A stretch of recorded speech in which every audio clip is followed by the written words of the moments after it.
Welcome to Data Framed. This is Richie. The like button is a ubiquitous feature of social media, messaging, and content platforms. It's such a simple user interface feature, but one that generates a powerful data set for understanding both your customers and your content. And it's not just simple number crunching like more likes means better. The like button opens up an exciting world of graph analytics that I'm fairly certain most companies are failing to take advantage of. Our guest today is Bob Goodson, who in a stint as a product manager at Yelp 20 years ago was one of the inventors of the like button. He's also the author of a book about the history of the like button called Like, the button that changed the world. These days, Bob is president at market intelligence company Quid, where he continues to help companies understand their customers better. Have a listen to this episode. I hope you like it. When new things get developed, especially when they're as successful as something like the like button and now, emotional reaction buttons, it's never one person, it's never one company. It's always a long string of little tweaks and innovations that culminate in something that's very popular and successful. So it's really more of a process of evolution. We argue that the like button paved the way and conditioned people to get used to reacting to content, and that made it much more likely that we would react to an email or a text or a call, these ways that companies can now reach out and say, how was that experience? Hi, Bob. Welcome to the show. Hey, Richie. Wonderful. So just to begin with, tell me, how did the idea for the like button come about? Well, it was 20 years ago, and May 2005, I was working as a product manager in San Francisco for Yelp, US review site. And it's the early days of Yelp, and we were trying to figure out how to make this feature that was called Send a Compliment even more reactive and quicker and easier to use, because it took a few page clicks, which at the time, if you wanted to give any kind of feedback on the internet, that's what was involved, believe it or not. And so our co-founder, Russ, came over one day and said, I think I could use JavaScript to keep people on the page. So when they look at a business listing, they could click multiple reviews and they wouldn't leave the page, to communicate whether it's useful, funny, or cool. And that would allow us to do more with the reviews and show better reviews to people, near the top of the page and other useful things. So he asked me to come up with a few potential designs, one of which I put the sketch in the book, was the word like and a thumbs up symbol, which we actually didn't use at Yelp. We ended up choosing useful, funny, cool as 3 separate buttons without an icon. And we became the first company to put multiple emotions on a piece of web content, and the first to allow like a single click without leaving the page to be able to react to content. And we were just trying to solve that day's design problem. We really only worked on it for a day, and it kind of went from there. But the book is all about the fact that when new things get developed, especially when they're as successful as something like the like button and now, emotional reaction buttons, it's never one person, it's never one company. It's always a long string of little tweaks and innovations that culminate in something that's very popular and successful. So it's really more of a process of evolution, which is what we're, pointing to and trying to bring light to in the book. That is very, very cool. That it was a one-day project, just solving a little thing, and this is now a ubiquitous feature of just many, many websites. So I'm always curious, is whenever something is just everywhere, you think, okay, well, this is an obvious solution to a problem. But I guess at the time, it was brand new. It wasn't obvious at all. So did you try other things beyond just the idea of the thumbs up? Like, what else was tried beyond what we now know as the like button? Yeah, I mean, even that day, you see from the notes, we came up with various ideas for how to present this and how to interact with it. It really wasn't an obvious choice. The thumb wasn't an obvious choice at the time. Neither was the word like, which is why it's interesting that it was in the notes. And when we trace back the origins of other sites and, and we talk to founders we talk through this book, we talk to the founders of YouTube and LinkedIn and Twitter and, recently interviewed the founder of Pinterest. And, we talked to so many people, and around that time in the sort of early 2000s, so many things were being used. Like the first icon on YouTube was actually a heart symbol, which wasn't used much at all at the time. But when I spoke to Steve Chen, one of the co-founders, he was saying that they started with a heart, partly because YouTube started out as a dating site, actually, only for 2 or 3 weeks. Most people don't remember that era, but they thought it would be a good place to add videos for dating purposes. But it didn't last very long, and they quickly realized there was a bigger, need and opportunity. But instead of any kind of thumb or like, they actually had hearts on those videos. That quickly got changed. Friend feed, which later got acquired by Facebook, actually had just a little smiley face, even though they were one of the first to put the word like, well, they were the first to put the word like on a social media news feed, which has now become a natural part of all social networks. But at the time it wasn't. And so even for them, with the word like, it wasn't obvious a thumb would go next to it. They had a smiley face. And so many different icons were being tried. And it seems like the thumb has some magical properties to it that made it a very accepted icon in the West. Absolutely. That's fascinating in the way the idea just went from one company to the next. I also have no idea about YouTube originally being a dating site. That's quite a pivot, really. Yeah. Okay. So it's interesting. So the thumbs kind of won it. I guess you occasionally see things like hearts as well. Do you want to tell me a bit more about like how the progression went then beyond that? Like how did it take over the world? It's been interesting for me to watch, because on that day, we put these buttons on the content and none of us thought that something important was happening. I think everyone we spoke to, by the way, that made important contributions to the development of the like button today have said the same thing, that they were solving that day's design challenge, and the thing evolves, right? And now there have been many thousands of people that have worked on this feature in many different companies. And so I suppose the thing that I noticed over the years is that, first of all, we didn't think too much about it. Within a year or so, I saw it start to spread to other sites. I remember thinking, really every few years for the last 20 years, I've witnessed, because I have a background in user interface design, I'm interested in these things, and all the apps I use, I'm curious like how they're evolving. And I would see this feature kind of gradually spread and become more and more popular. It was about 3 years after we did that at Yelp that Facebook added the like button to its site. So it even took several years before it reached Facebook, which most people think of as sort of the iconic implementation of that feature.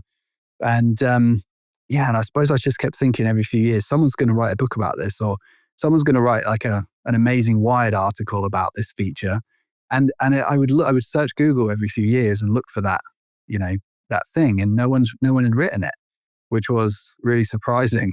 So I ended up chatting to a good friend of mine, Martin Reeves, and we've written some things before a few years ago. And I mentioned this fact to him, and he was so curious about the origin of the button. He asked questions like you have, like where did it come from, or who really did invent it? And I couldn't answer these questions. So we started pulling the thread. And as we researched it, we just found it a really interesting keyhole when you ask this question, who invented the like button? Where did it come from? How has it changed the way we interact online? You actually uncover all sorts of new and deeper narratives that have lessons, broadly when it comes to understanding tech, how companies can innovate, and what it means for future waves of technology as well. Lots of great questions. I hope we're going to get some insight onto some of those in the rest of this episode. All right, so I guess just from a technical point of view, it's like, okay, as a user of a website, you click like, it's not immediately obvious what happens next. So when you click the button, what goes on behind the scenes? Yeah, those of you interested in data and analytics will enjoy thinking about and hearing about some of this. First of all, before we get into some of the interesting data that flows from likes, I would point out that liking and reacting to content is what I describe as the atomic unit of user-generated content. So Web 2.0 was all about the era of user-generated content. Essentially, the web went from being something that around 10% of people on the web would contribute or create content. About 90% of users would read the content. And we can tell this from anyone that's developing apps in the early 2000s would look at their analytics log, and they would see, they've got all these visitors coming and consuming content, and very few people actually creating the content because the barrier to create it was quite high. There wasn't really the level of trust in creating content that there is now. I know there are other types of trust issues, but at the time, it was almost like a niche activity to create content, and almost everyone was reading it. What Web 2.0 did is it effectively brought 90% of people that use the web into content creator roles. And now that number's probably much higher. And so what companies were doing at the time is trying to figure out ways to bring more people in, ways to engage people into content. And of course, photos and uploading photos is part of that, uploading videos, commenting, sharing, forums, all of these are things that brought down the barrier. But nothing then or now is a simpler way to generate content than simply clicking on something to give your reaction. And most people don't think of that act as an act of content creation or an act of data contribution. They're merely trying to signal to someone else that they appreciate or like, they're expressing something to another person. But of course, when someone clicks like, then they are putting their name to that content, their face to that content, and they're also contributing to the underlying graph. And much has been said about the social graph, which of course was very powerful and is behind a company like Meta ultimately because of the social graph that Facebook mapped and created, meaning we know that you and I are friends because we're connected on a platform, for example. So it draws a line between those nodes and the network has more information that it can use. And I would argue that the second wave of graphing was actually from like data.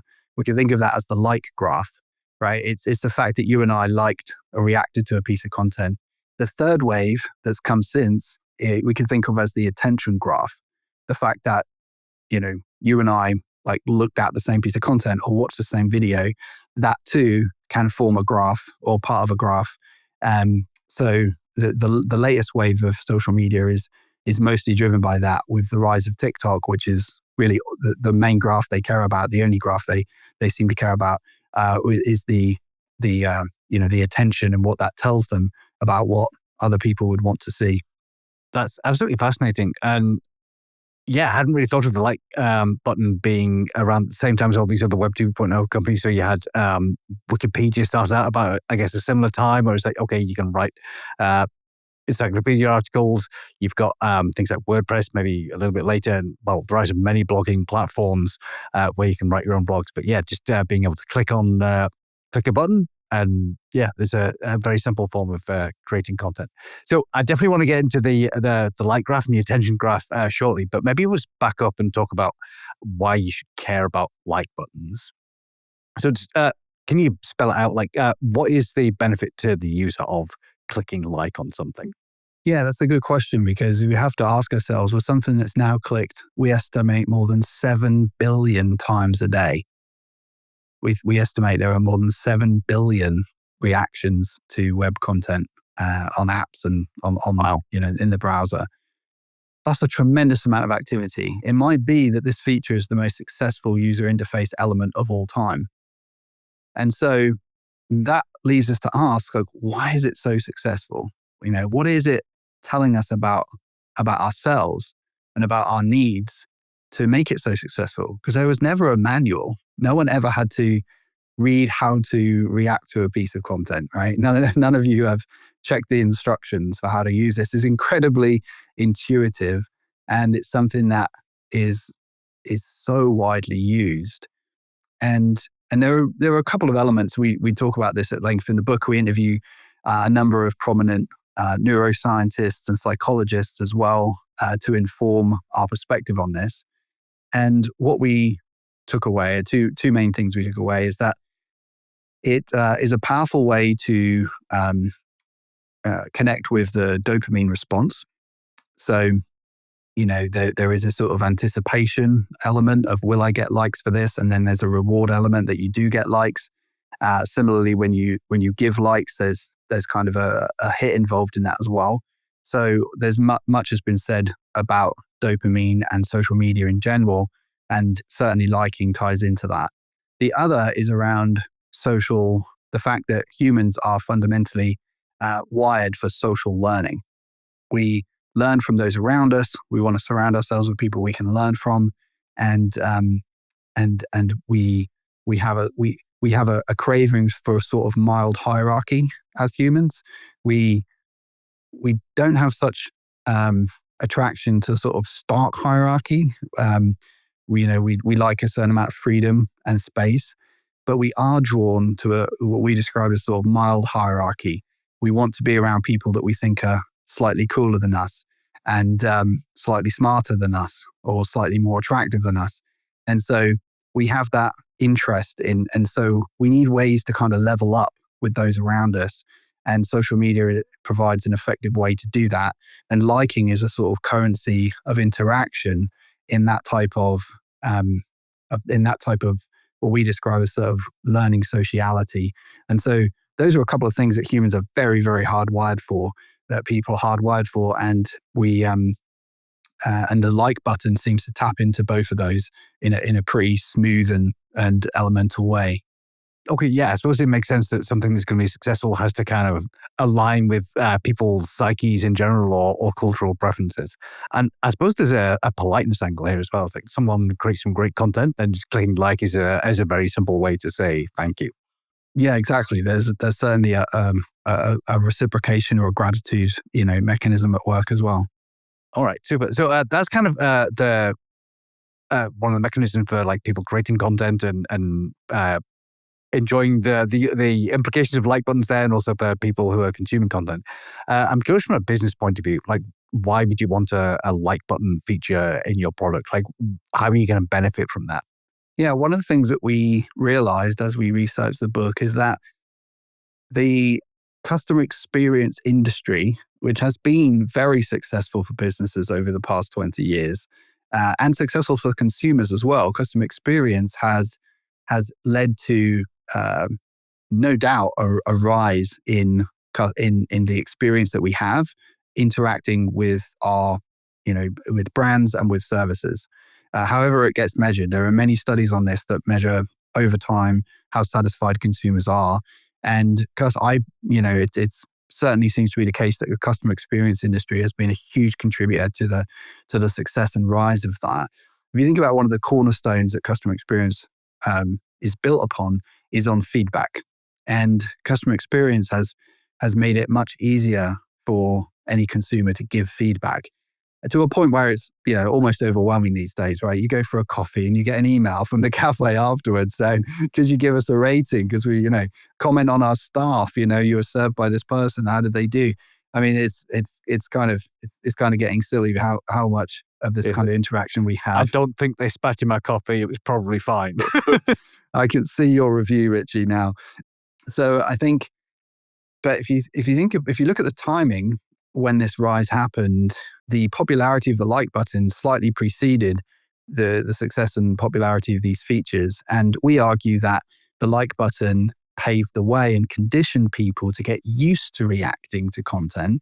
And that made it much more likely that we would react to an email or a text or a call, these ways that companies can now reach out and say, how was that experience? And so if we get used to and conditioned to, reacting to content on to our friends, who are much more likely to be willing to do that with companies. And so we don't think it's been observed anywhere, before the book, but we suspect that this feature is one of the things that made the success of the customer experience industry possible in the last 10 or 20 years. Okay, that's really interesting. From speaking to product managers, they're always desperate for feedback on how good is their product, what needs changing, all that kind of stuff. And it's pretty difficult to just get people to give you useful information. So that's interesting that you're trying to condition people to give feedback on your product, and therefore you can make your products better. Yeah, and I don't think anyone planned that, by the way. I just think that's just how it panned out. Again, it's, the customer experience companies probably, without much planning, reacting to the fact that people are more prone and willing to react. And so why not gather that data and find ways to make it simpler for customers to react? All right, wonderful. I'd love to get into the analytics a little bit. So is the simple thing, is it just about counting likes on things, or what's the easiest way of analyzing like data? Well, I founded a company called Quid, which is analyzing social media data, and other forms of public content without personally identifiable information. We don't manage it at an individual level. We help brands and companies find trends that are important that they can then act on. And so, for the type of analysis that we do and that others in our industry do, that we look at a combination of the content itself. So we use natural language processing and now forms of large language models that allow us to read the content, because we're dealing with things at scale, right? So if someone reacts to a trend like flared jeans are hot at the moment, I'm told. And so, companies, whether they're retailers or in the fashion, fashion brands are reacting to that, right? And trying to fulfill that customer need and interest in flared jeans. So what they need to know is some demographics, but they also need to know like why. What is it about the flared jeans? What other ideas are being related? What other trends are connected to that? Who are the influencers in that trend? And all of that is going to come from analysis of the text in the posts themselves, in social media posts involving flared jeans. What the like data does is it allows an understanding of the magnitude and level of interest in these, whereas other types of data is not visible. The attention, for example, is only going to be known by the company that's providing that page, whereas liking is actually a form of public content that can be utilized by companies such as Quid to understand and quantify these trends. Oh wow! So it's basically like data can then feed into, I guess, like your supply chain, like working out like how much stock you're creating. So as with this is going to forecast planning and are there any other sort of related business use cases here? Certainly, as you mentioned, some retailers are able and do utilize social media content as a way of informing demand. And as algorithms become more sophisticated and more predictive, that the window in which they can look ahead becomes longer. So there was a period where we could tell you kind of what's happening right now through the analytics. And this isn't just light data. This is number of posts, we call it post volume, but number of posts on the topic, which platforms, how people are sharing, interacting. There's many metrics that can be used, but it is interesting for those who are interested in data analysis that we can now, there was a time when you could kind of look backwards at trends. And then we got to a point where you could look at what's happening now, like real-time analysis. This is what's happening now. We're now moved into a territory, thanks to large language models, where we can look ahead. And that means that, several months before the summer, we can start to provide an understanding of which trends are going to be hot in fashion, for example, this summer. We look ahead to big events like Easter. You might be wondering like which children's toys are going to be big this Easter. And if 2 or 3 months in advance, that is enough time if you're a retailer to manage your stocks and inventory and even set up campaigns and other assets to be able to serve customers' interest in that trend and give yourself a competitive advantage. Absolutely. This all sounds incredibly useful, especially if you've got physical products that take a bit of time to create and ship and all that kind of stuff. Exactly. Okay. So you mentioned the idea of a light graph as well. So this sounds like it's maybe the next level up in terms of analytics difficulty. Just talk us through how is the light graph generated and what can you use it for? So any company that has this data has the opportunity. Some use it, some don't. I mean, if you're not a social media platform, then you probably wouldn't get so much value from creating a graph out of it. But if you have a platform where users are communicating with each other, and you can, understand that 2 people like the same content, and you can draw a line between them, and ultimately a graph gets built based on interests, and that interest data can then be used to inform what to show a user. For example, if enough people have liked the same piece of content, and you like other things that they like, then there's a good chance you'll like the thing that they've liked that you haven't seen yet.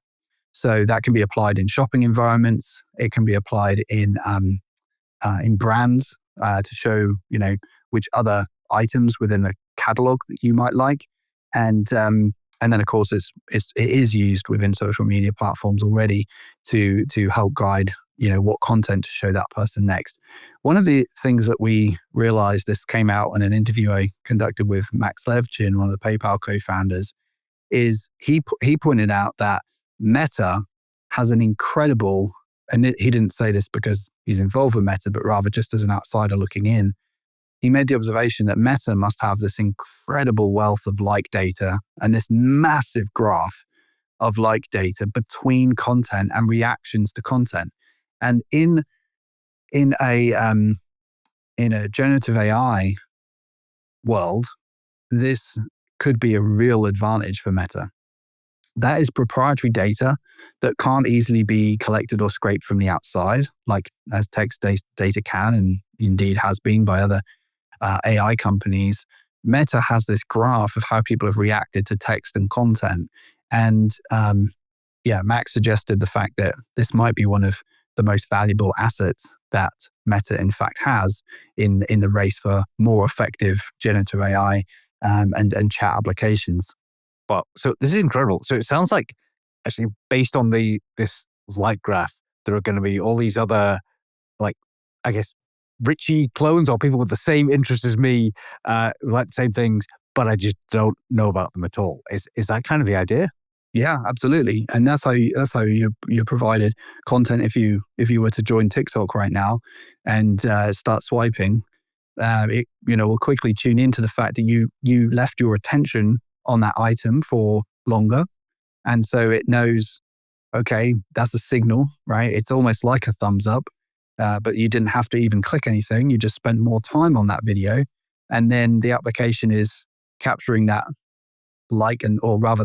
attention, and it's feeding it into a model that says, well, what did people that like this also like? Where did they spend time? So from the moment you open the application, the moment you first pause and spend time looking at a video, it's already building an understanding of your interests. But based on, hundreds of millions of people who are on those applications viewing content, and this graph is just in real time getting built and informing. And of course, this can all be very simply A/B tested in terms of the effectiveness of those models. And those models just get stronger and stronger, which is why attention is such a powerful, way of building these graphs. And this is ultimately how these graphs are used. I just saw in the news that OpenAI may be building their own social network, and the speculation is that if they do so, they will be using their models to create the most compelling content possible. And then my assumption would be that they will tune the algorithms in a similar way that TikTok has, which is based on attention, because, now that there'd be the only two things you need to build a social network. Originally, in Web 2.0, you had to build a graph of people. People had to invite each other to the app to know that they're related and connected. And Facebook was built out that way.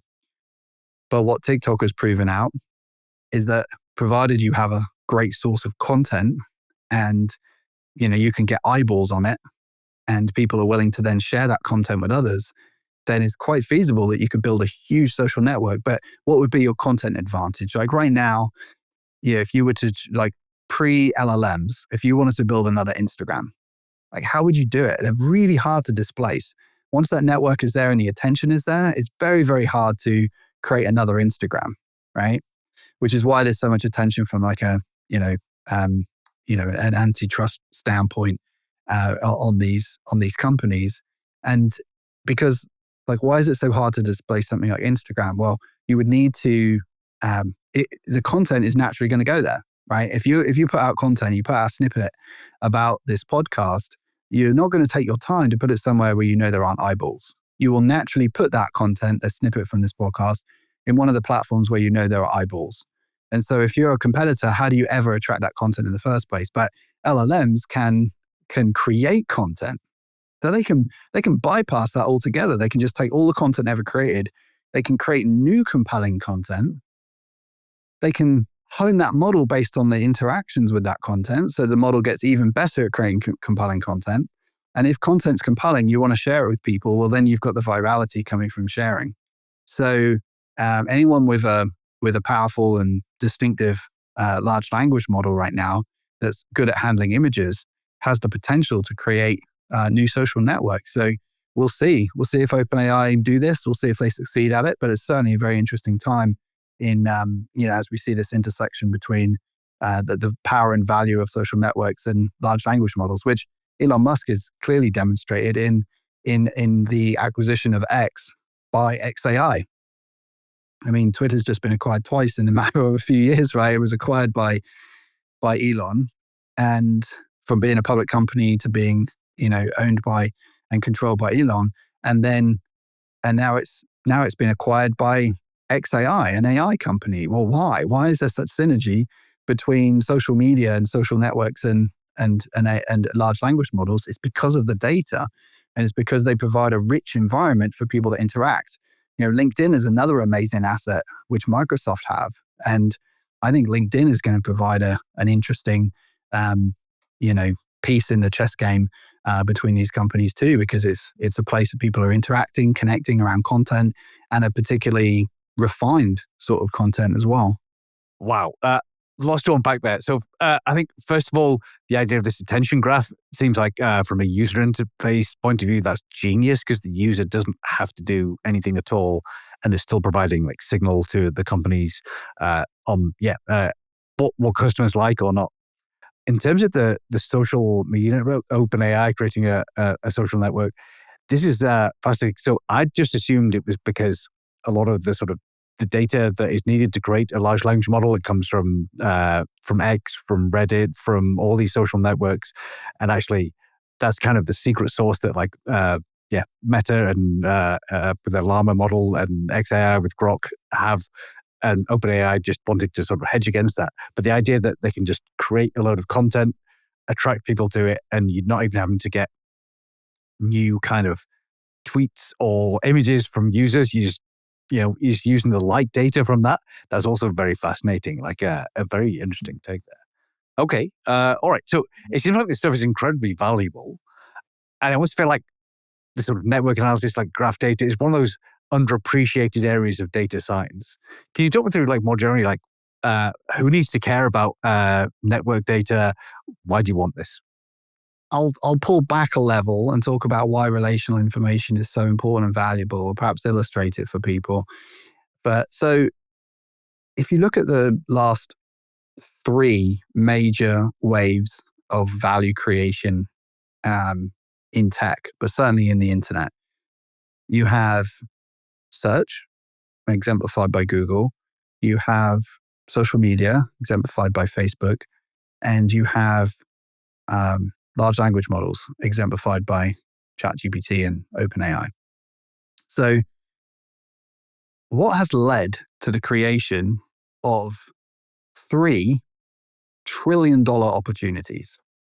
I mean, I remember in the early 2000s, the holy grail was to create a company worth $1 billion, or something, that level of value is what people aspired to. Well, in these 3 cases, Google, Facebook, and I think soon to be OpenAI, are at trillion-dollar levels of value creation. That's staggering. And there is one simple thing that connects all 3 of them, and that is they each pioneered a new way to relate information. They each found a new way to create a graph and relate information. So with Google, it was PageRank, which at the time was simply, it's become, more sophisticated as other layers of metrics got added onto it. But for the cornerstone of it is still, and was at the time, if, to look at which web pages are pointing at each other through links or hyperlinks. And if a page has 20 hyperlinks pointing at it and it has content about a certain subject, well, we can weight that, more strongly than a page that only has 1 link or has no links pointing at it. And so it was a very simple way of just graphing the content of the early web and being able to rank content. So when you search, you don't have to, trawl through a million search results. The most important ones are at the top. And so that was a simple innovation that ultimately unlocked search and creation of $1 trillion opportunity. With Facebook, the graph is the social network. It was knowing who knew who. That was it. It was just that data was always out there in the world, but no one had ever captured it before. And Facebook built a mechanism and scaled a mechanism to effectively capture the relationships between hundreds of millions of people. And then with large language models, the underlying innovation is just a way of relating content. And by putting content into these models, we can now see how they're related. And this doesn't just apply to text, it applies to images or indeed any kind of information. So it's incredibly scalable across, all types of information, which is why it's so important scientifically and in other ways. So I encourage people who are interested in data to think a lot about relational information, because it's clearly a key unlock in each massive wave of value creation. And that just goes to illustrate how much power there is in relating information. Understanding how it's related is critical to making the most of whatever data you have. This is fascinating. It sounds like there's going to be a lot of businesses now sitting on untapped sort of piles of relational data, and nothing's happening with it. Do you have any advice for any businesses? Like, what should you be doing to even discover that this exists or to get some value out of it? Yeah, any data scientist is going to be all over it in terms of what models and approaches could be used. So if you're listening to this and you're on the business side and you're thinking about the data that your business is accumulating, then highly recommend reaching out to your friendly data scientist if you have one in the company, or indeed bringing in a consultant and asking them to explore your data, because there are often hidden business models that are even available for some companies if they are attracting and acquiring information in unique ways.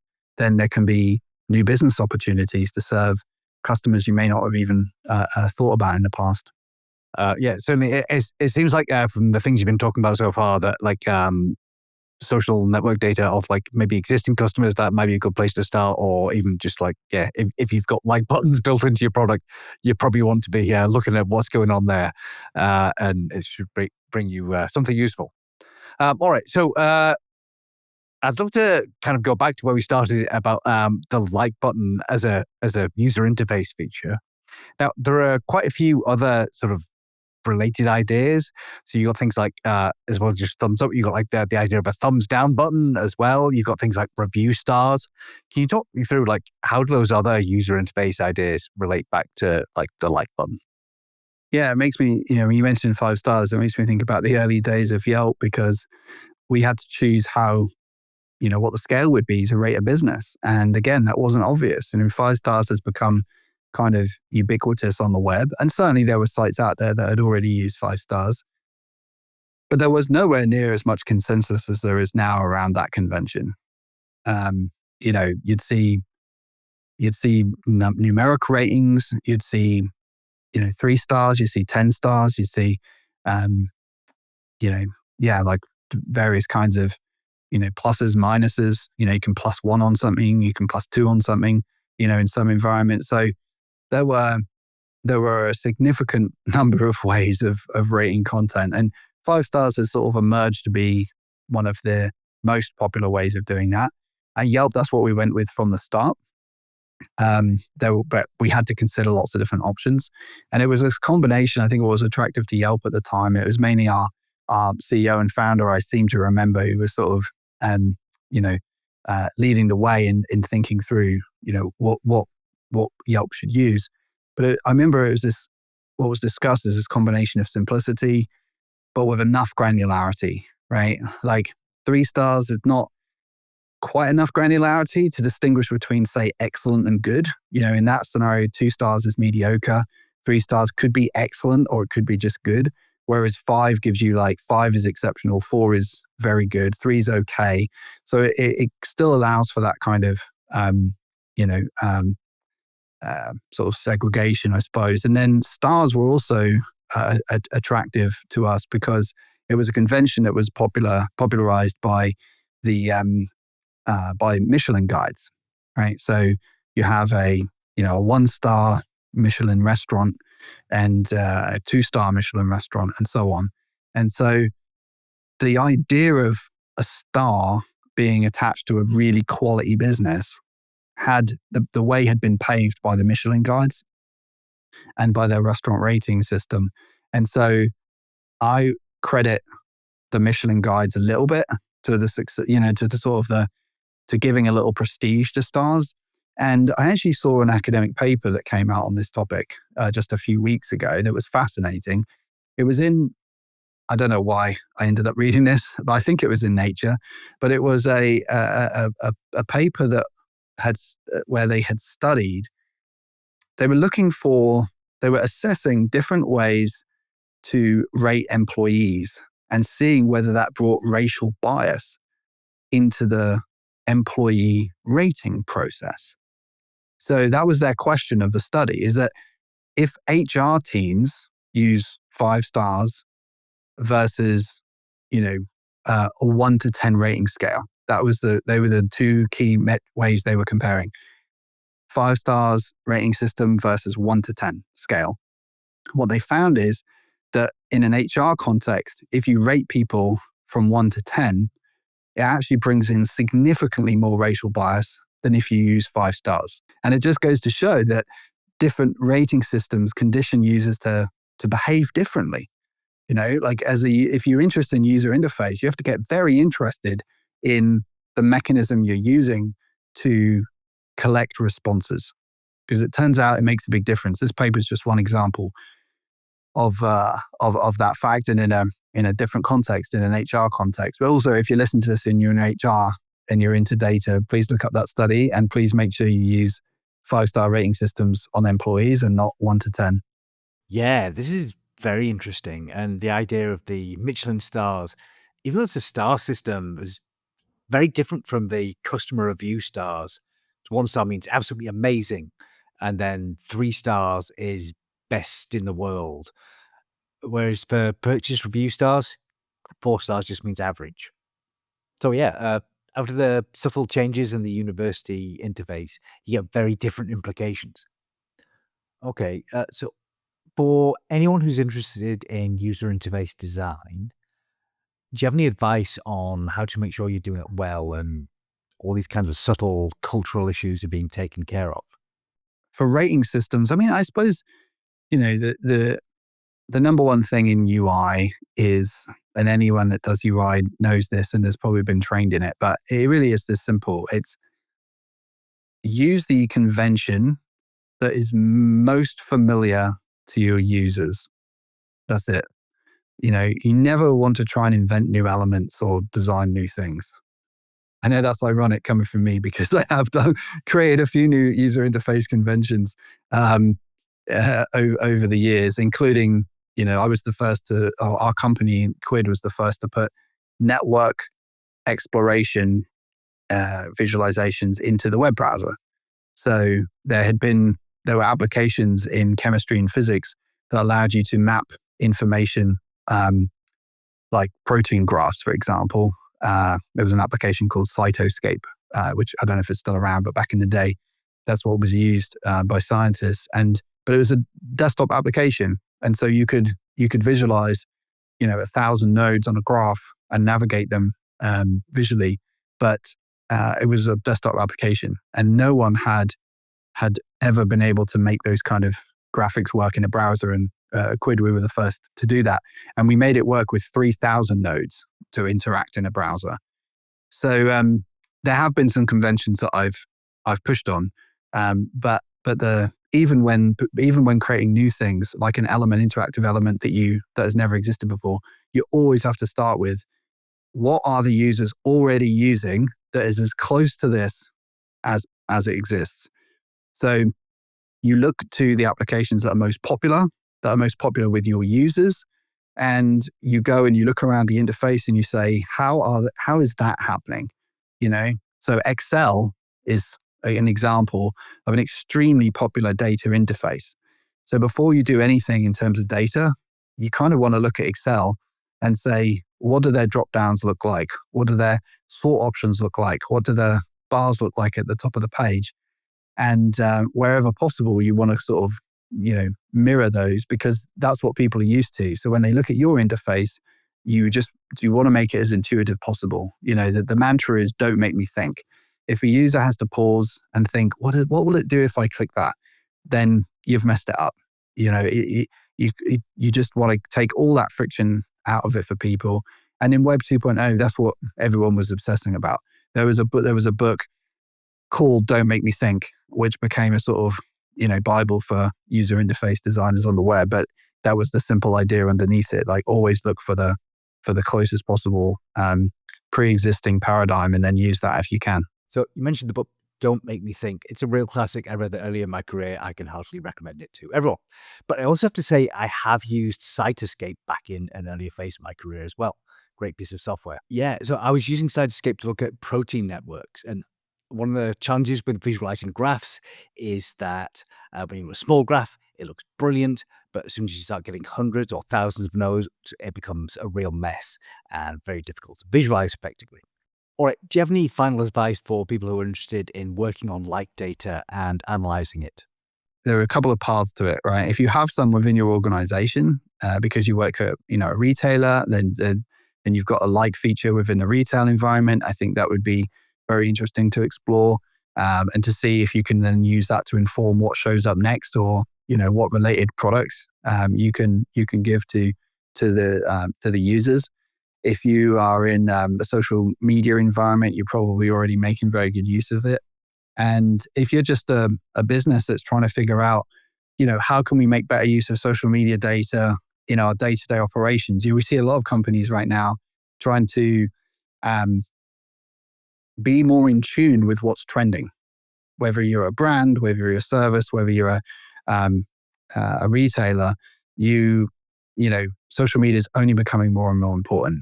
You can see that from the growth stats, from the usage stats, and it's the place where people are going there to search for new ideas, new products, and it's a huge source of influence, but it's also an amazing source of data to understand what people want, what they need, what they think and feel about the world around them.